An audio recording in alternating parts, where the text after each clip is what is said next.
Why you attract emotionally unavailable people is not bad luck. It is not coincidence. And it is not because you are too much or not enough.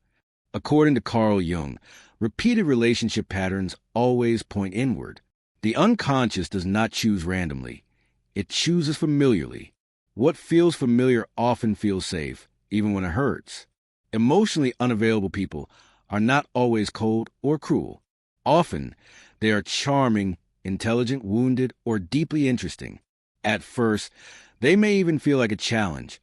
Someone you just need to understand a little better, be patient with a little longer, love a little more deeply. But slowly, you realize something is missing.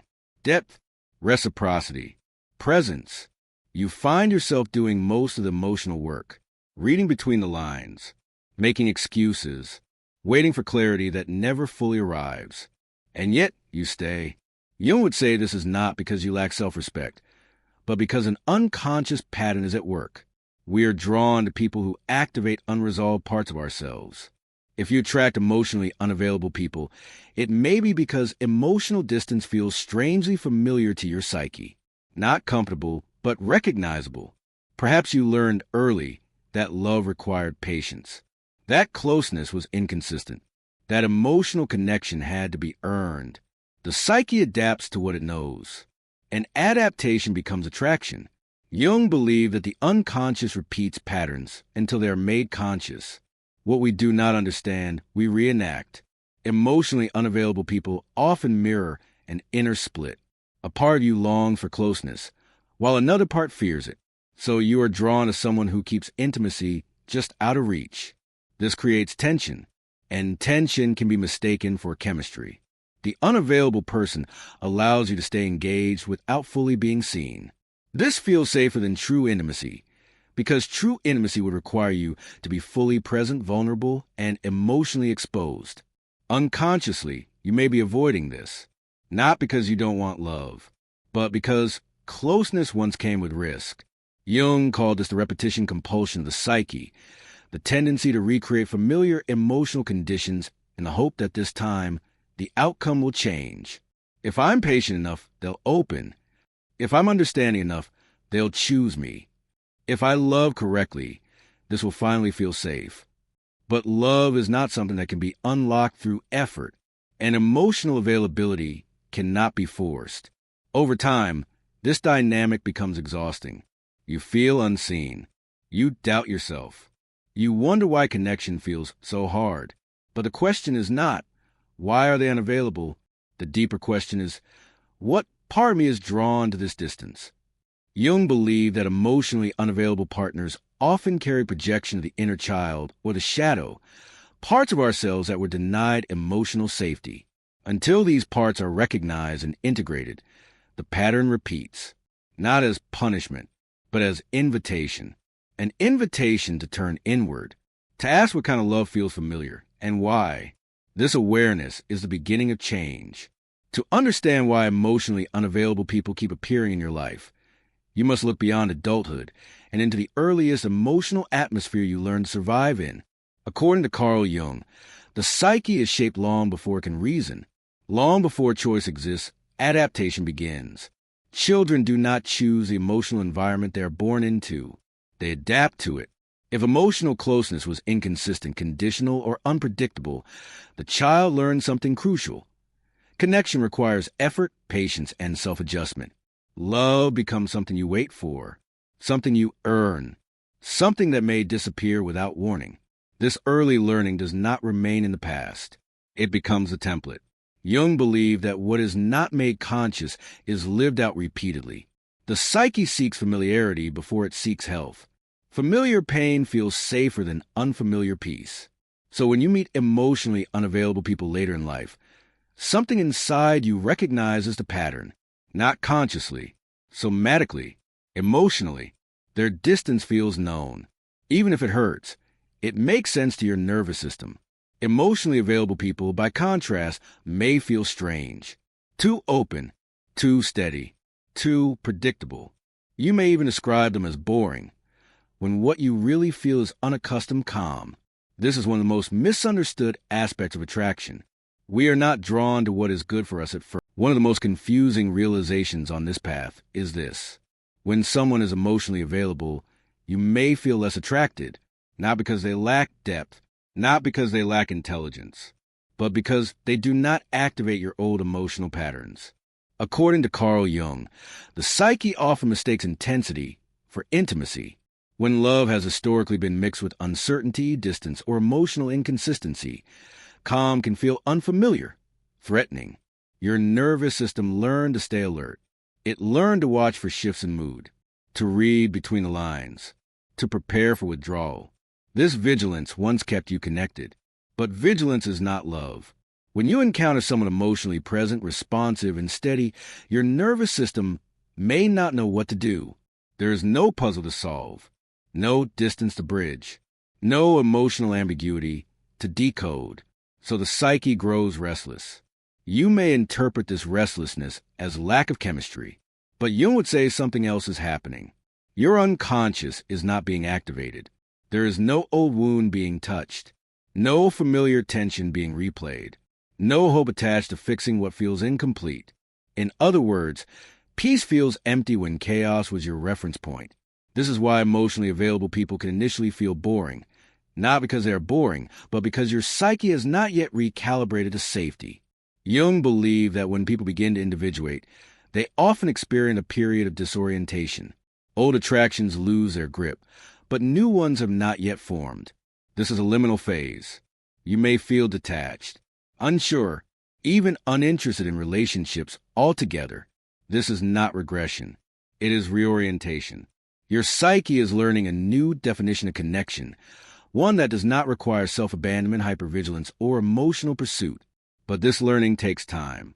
At first, calm can feel like absence. Consistency can feel flat. Availability can feel exposing. Because true intimacy requires you to show up fully, not as a caretaker, not as a fixer, not as a patient observer, but as yourself. And that can feel risky. Emotionally unavailable partners protected you from this risk. They kept the focus on them. Their needs, their distance, their wounds. Your own vulnerability remains safely hidden behind effort. With an available partner, there is nowhere to hide. You are seen. This is why some people unconsciously sabotage healthy connections. They retreat, find fault, or lose interest, not because something is wrong, but because something is unfamiliar. Jung described this as resistance to individuation. Individuation requires that we relinquish old identities, especially those built around earning love rather than receiving it. To accept emotional availability, you must believe you are worthy of it without proving yourself. This belief does not come easily. It is built slowly, through awareness, reflection, and often solitude. Until then, the psyche gravitates toward what feels manageable, even if it hurts. Emotionally unavailable people allow you to stay in motion without standing still. They keep you busy, focused outward, invested in potential rather than presence. But eventually, this movement becomes exhausting, and exhaustion changes priorities. The psyche begins to crave something else. Not excitement, not intensity, but safety. This craving marks a profound shift. It means your nervous system is ready to rest. And when that happens, attraction reorganizes. The pattern does not break through willpower. It breaks through awareness. According to Carl Jung, lasting change occurs when the unconscious pattern is made conscious and given a new relationship, not when it is judged or forced away. For a long time, emotionally unavailable people felt magnetic because they activated something unresolved within you. They mirrored an old emotional climate where closeness was uncertain and love had to be earned. But once you see this clearly, the attraction begins to weaken, not instantly, not dramatically, but steadily. You start to notice your reactions instead of being consumed by them.